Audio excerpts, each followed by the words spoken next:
Bom dia, irmãos e irmãs.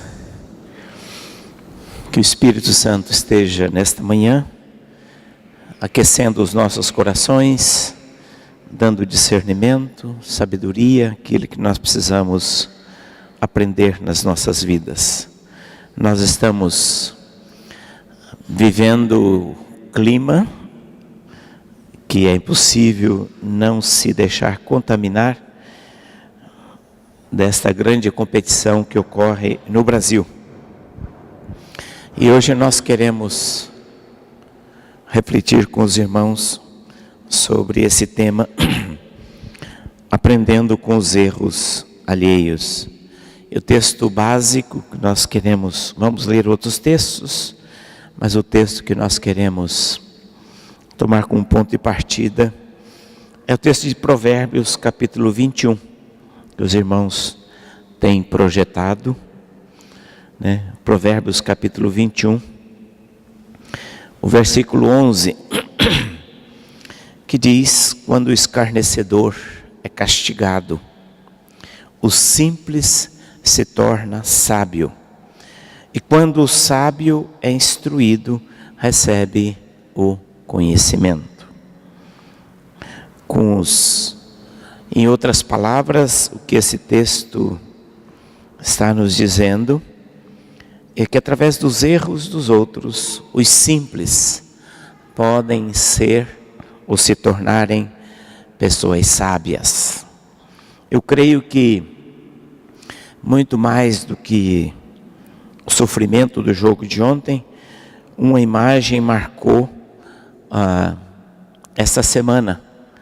Foi a imagem do jogador, do selecionado uruguaio que no meio da partida resolveu morder o seu rival, companheiro, o jogador do time da Itália. E nas redes sociais, né, essas imagens surgiram como recurso, como meio de evitar que ele morda alguém. Essa seria uma alternativa.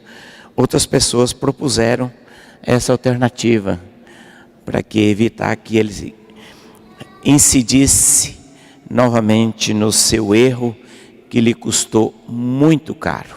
Um erro que lhe custou caro e que nós podemos refletir a partir dele e aprender com os erros alheios. É sobre isso que nós queremos falar nesta manhã.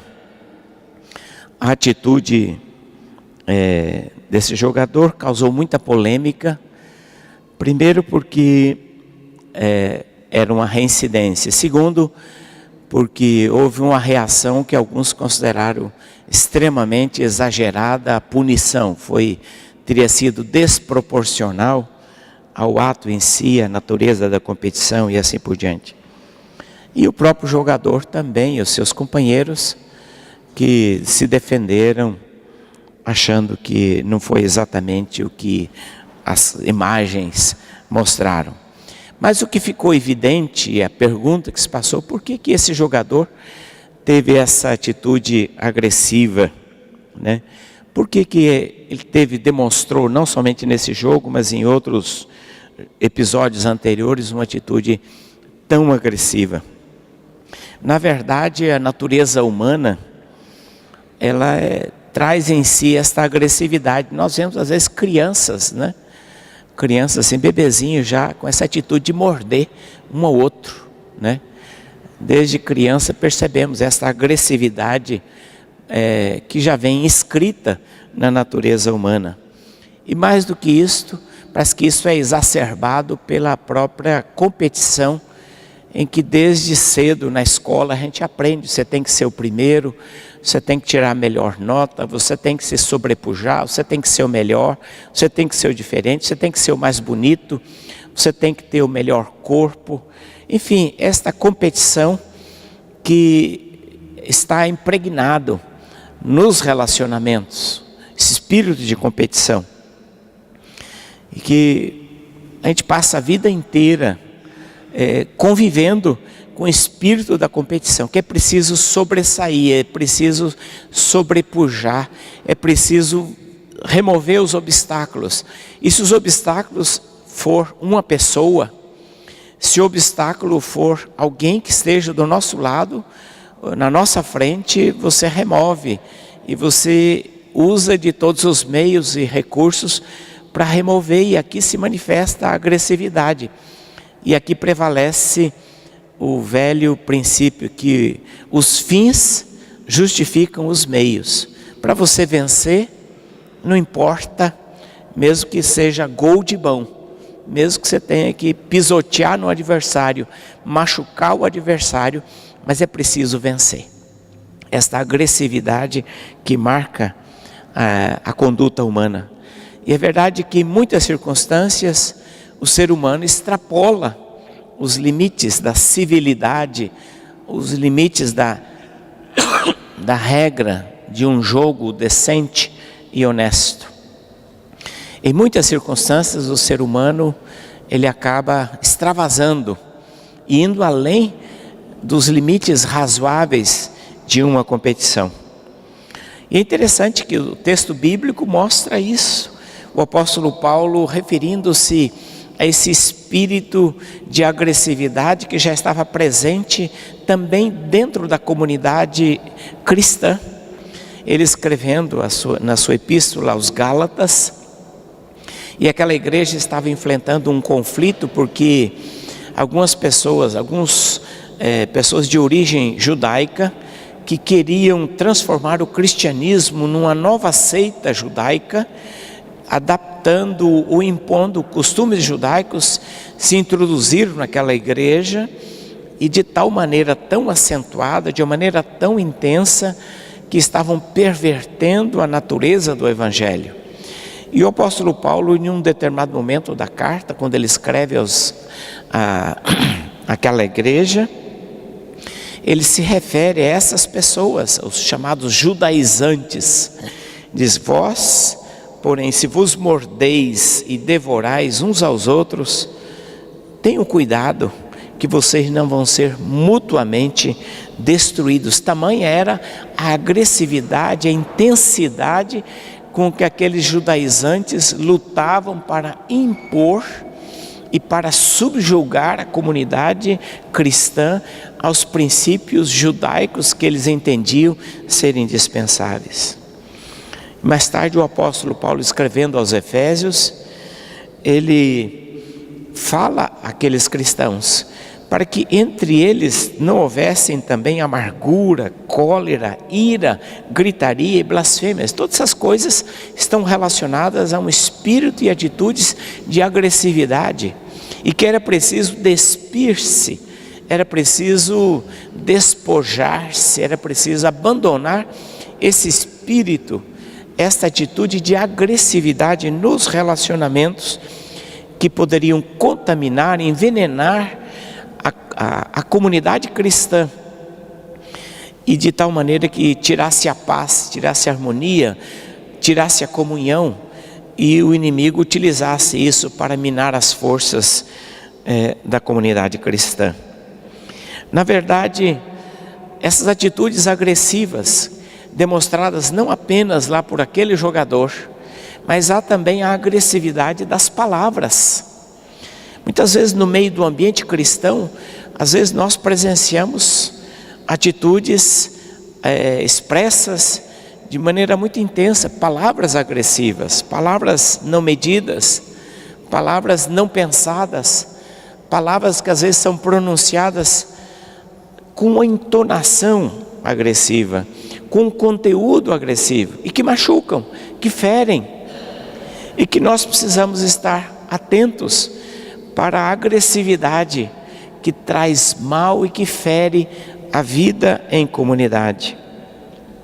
A agressividade nas atitudes, há atitudes que são agressivas. Às vezes você não disse nada, às vezes a gente não diz nada, mas a nossa comunicação não verbal, o nosso comportamento, às vezes é muito mais agressivo do que uma palavra.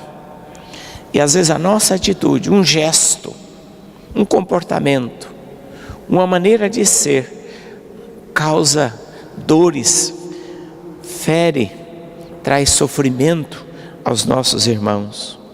Isto ocorre porque muitas vezes nós confundimos que lutar por uma ideia é lutar contra, às vezes, uma pessoa. Às vezes aquele irmão, aquela irmã tem uma ideia diferente. E você, para ver a sua ideia, o seu pensamento, a sua postura, para que ela prevaleça, às vezes você confunde, você está lutando não contra uma ideia, mas contra uma pessoa. Transforma um debate numa guerra pessoal. De tal maneira que às vezes as pessoas pensam que a pessoa é contra mim. E às vezes a pessoa pode estar sendo contra a sua ideia. Mas muitas vezes, de fato, às vezes nós não estamos apenas opondo a ideias, mas opondo-se a pessoas. E facilmente esta confusão é feita. E nesta agressividade, nesse empenho, às vezes, de impor as nossas ideias, os nossos pensamentos, a nossa perspectiva, às vezes a gente está ferindo o irmão, está ferindo a irmã, trazendo dor e sofrimento à igreja. Alguém disse que as piores feridas não são aquelas causadas pelo inimigo.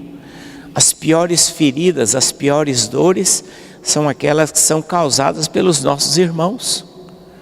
E dói de fato mais as feridas que são causadas pelos nossos irmãos e irmãs do que pelo inimigo. Porque do inimigo você espera tudo, mas do irmão, da irmã, você não espera certas atitudes. E é preciso a gente tomar cuidado com as nossas palavras, com as nossas atitudes, porque às vezes a dor e o sofrimento que impingimos aos nossos irmãos, porque somos irmãos e irmãs, e devemos tolerância, devemos amor, paciência, benignidade, perdão. E se nós esquecemos disso, as dores que fazemos, impingimos uns aos outros na condição de irmãos, podem causar danos tremendos. Por isso o apóstolo Paulo está desafiando a igreja de Éfeso, a todos nós, a vivermos no espírito de mansidão. Nós precisamos aprender com os erros alheios, o erro do jogador uruguaio. E uma coisa que ele errou tremendamente é que ele não admitiu em momento algum que errou. Ele não pediu perdão ao seu povo, à sua equipe, pelo erro que ele cometeu. E o que se viu foi um coro de justificativas dizendo, não,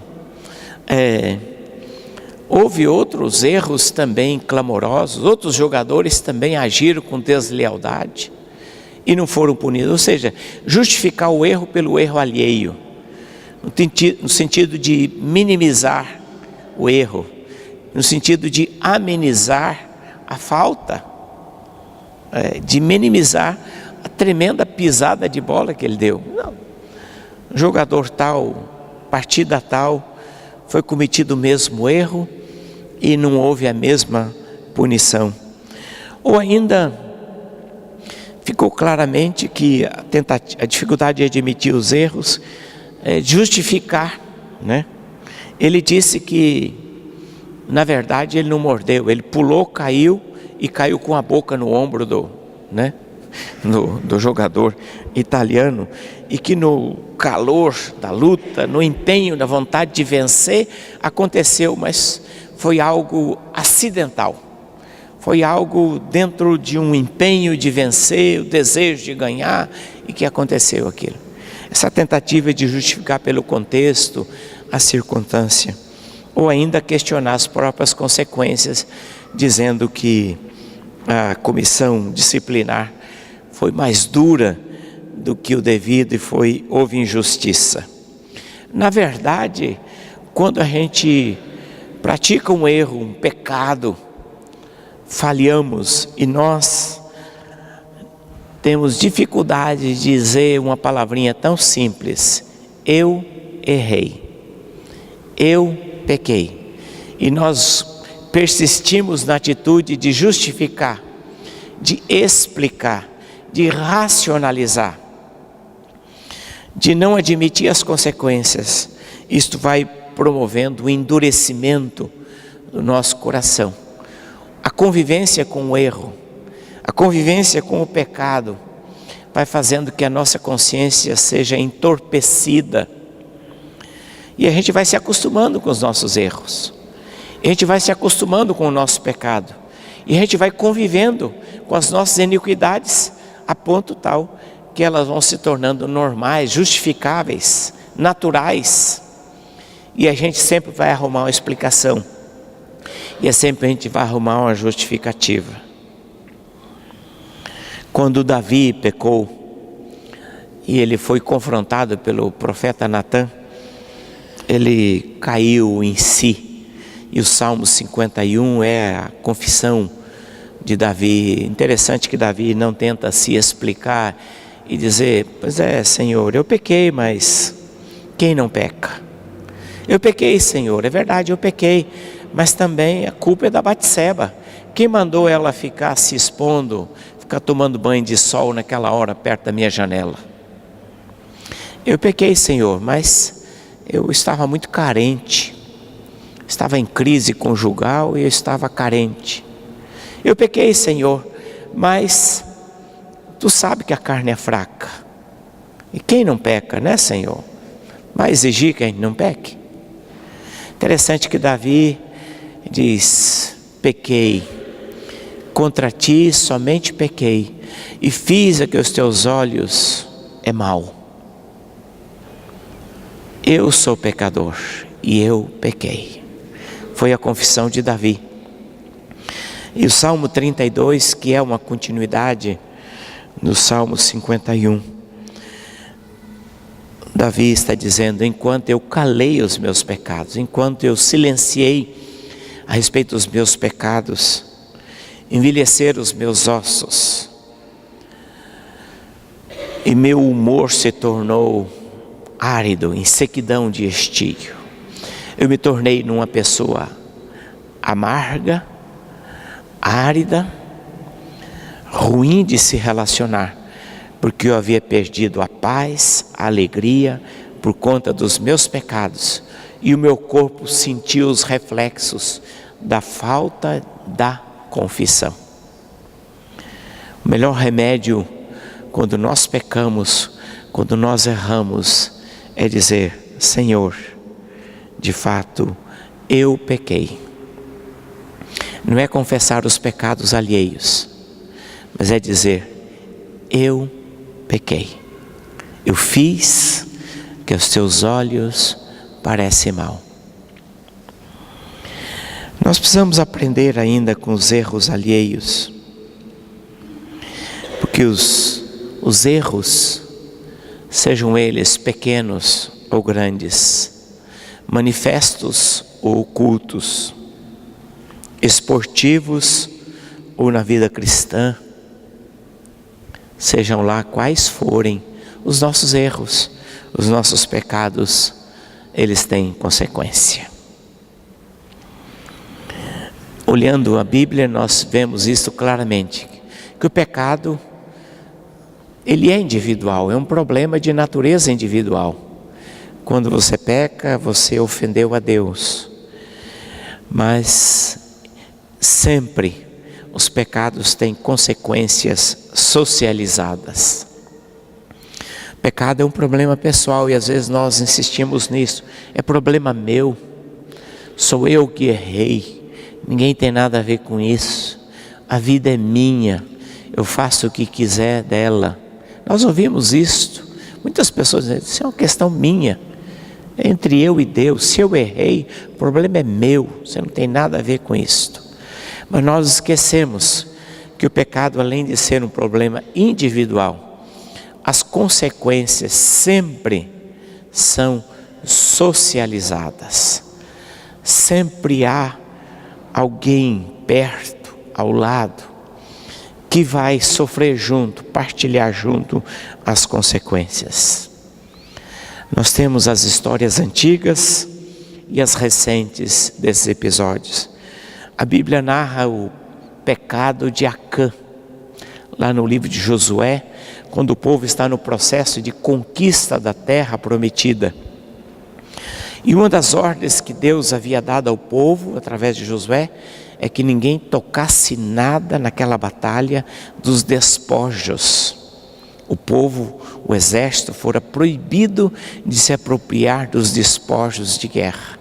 Mas eis que um dos soldados, chamado Acã, vendo uma linda capa, uma capa de grife, uma capa valiosíssima, linda, e vendo uma barra de ouro, objetos de ouro, seus olhos cresceram, e ele esqueceu da ordem para não tocar em nada, e ele discretamente se apropriou daquilo, e o povo de Israel foi derrotado fragorosamente.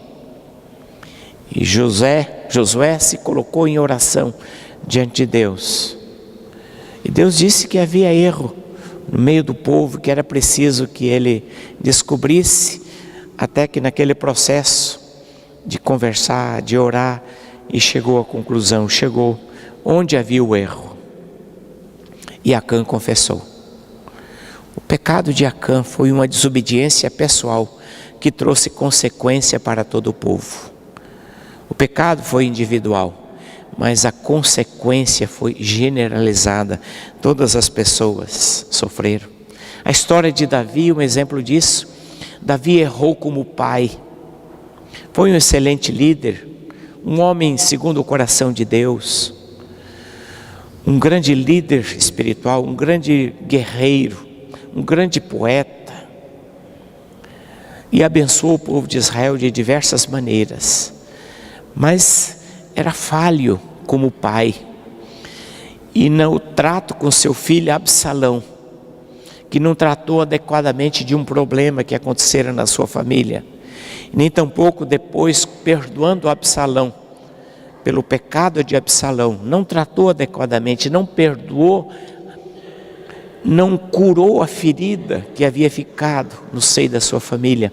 Absalão se revoltou contra ele, precisou fugir, precisou empreender uma guerra contra o próprio filho, e o desfecho daquela guerra é que Absalão morreu. E Davi sofreu profundamente como pai, como líder e como rei, por conta de um erro, por conta da sua falha como pai ao tratar de um problema com um filho seu. Mas as consequências foram socializadas, porque todo o povo de Israel se envolveu numa situação muito delicada. O filho guerreando contra o pai, lutando contra o pai. A desobediência de Jonas foi um pecado individual, mas os passageiros daquele navio estiveram à beira de um naufrágio por conta do pecado de Jonas, que estava ali na hora errada, no lugar errado, fazendo a coisa errada. As pessoas ao seu redor estavam padecendo por conta do pecado de Jonas. E assim nós vemos esses exemplos antigos e exemplos recentes. Perto de nós, a pessoa pode dizer assim: a vida é minha, eu faço o que eu quero, e ele leva uma vida dissoluta, desregrada, se embriaga, adentra o mundo das drogas, adquire uma doença contagiosa, AIDS. E quem sofre? A família vai sofrer. E todos nós sofremos juntos, porque o governo vai pagar o tratamento daquela pessoa, os remédios caríssimos para o tratamento da AIDS. E quem paga? Aqueles remédios são gratuitos, comprados com dinheiro do nosso imposto.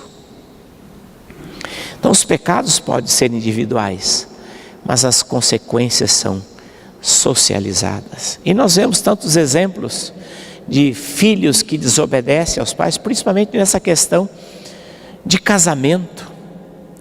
Filho, a filha que desobedece ao pai e à mãe para se casar. E lá na frente às vezes vem a consequência de um casamento que não foi gerado, que não foi criado segundo a orientação de Deus, não foi abençoado pela família. E aí vem um divórcio sofrido, às vezes vem um divórcio que penaliza a família, que angustia muitas pessoas e que afeta a vida de crianças que não pediram para nascer, que estão naquela história.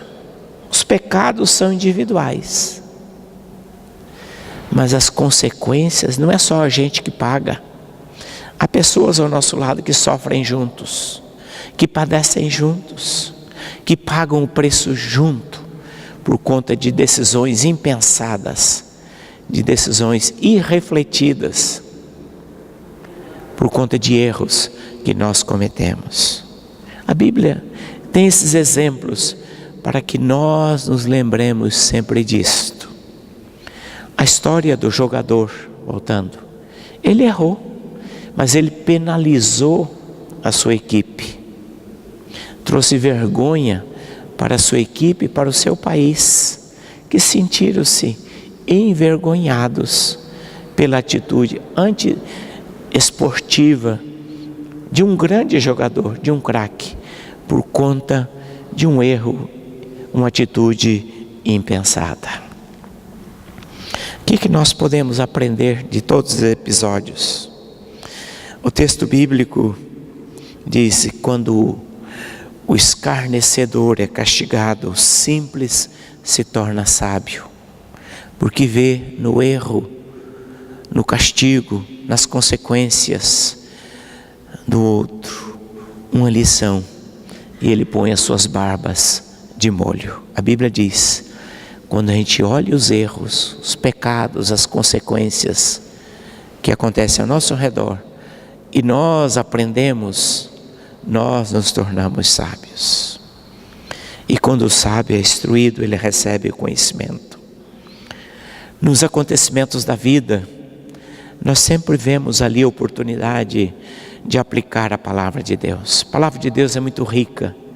Às vezes acontecimentos corriqueiros, como esse do futebol, como esse, às vezes outros acontecimentos do nosso cotidiano, a palavra de Deus se cumprindo. Você olha, você vê, olha aí, a palavra de Deus se cumprindo aqui, a palavra de Deus se aplicando aqui. Essa riqueza extraordinária da palavra de Deus, que nos coloca a responsabilidade, irmãos, de lutar para que esses erros não se repitam na nossa comunidade, na nossa vida como igreja. Que a agressividade que está dentro de nós, somos naturalmente inclinados à agressividade. Somos naturalmente inclinados a ver o outro como obstáculo, como adversário, como inimigo, que precisa ser removido do meu caminho, e que se ele pensa diferente, eu o considero como inimigo, e não como apenas alguém que tem uma ideia diferente da minha.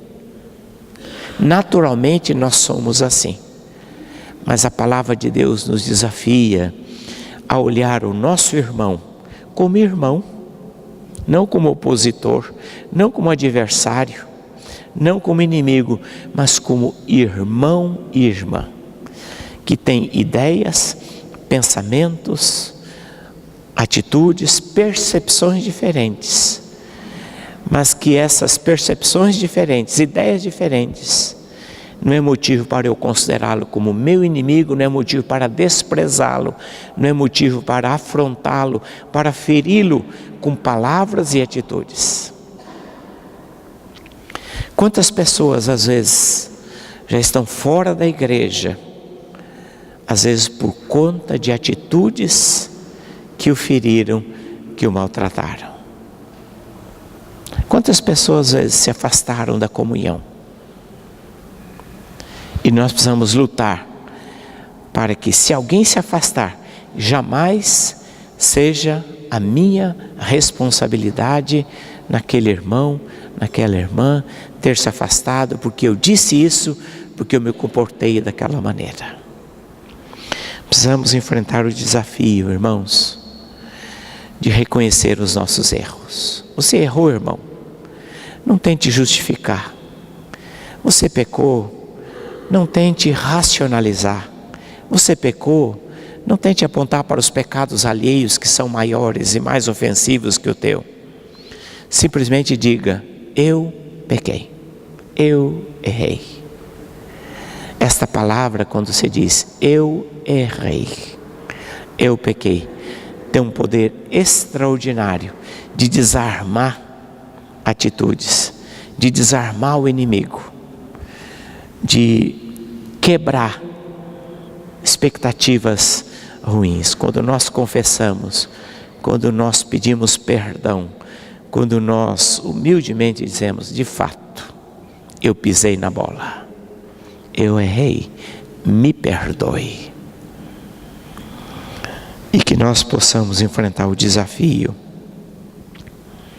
sobretudo, de pensar sempre as nossas atitudes, elas têm consequências. Que Deus nos dê a graça de aprendermos com os erros alheios e crescermos assim, cada dia em comunhão, construindo relacionamentos sólidos e saudáveis. Que Deus assim nos abençoe. Amém.